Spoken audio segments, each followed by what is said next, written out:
Syederalun, beredar video di media sosial seorang maling motor tertangkap basah dan dihajar massa oleh warga di Desa Jerebeng Lor, Kecamatan Kanigaran, Kota Probolinggo pada Selasa 12 Juni 2022 siang.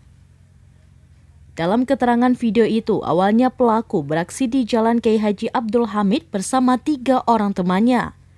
Para pelaku ini mengincar motor metik hitam keluaran terbaru milik warga Kedopok yang sedang diparkir di pinggir jalan. Pelaku yang semula berboncengan 3, satu diantaranya turun dan mengeksekusi kendaraan tersebut. Namun naas, aksi itu ternyata ketahuan oleh pemilik. Dari 3 pelaku yang beraksi, 2 diantaranya berhasil kabur. Evakuasi pelaku dari amukan warga berlangsung cukup alot. Petugas harus berjibaku dengan massa. Dari penggeledahan pada pelaku ditemukan sebuah kunci T, sementara senjata rakitan yang dimaksud masih dalam penyelidikan. Kasih Humas Polresta Probolinggo, Ibtu Zainullah menyebutkan, saat ini pihaknya masih melakukan penyelidikan lebih lanjut.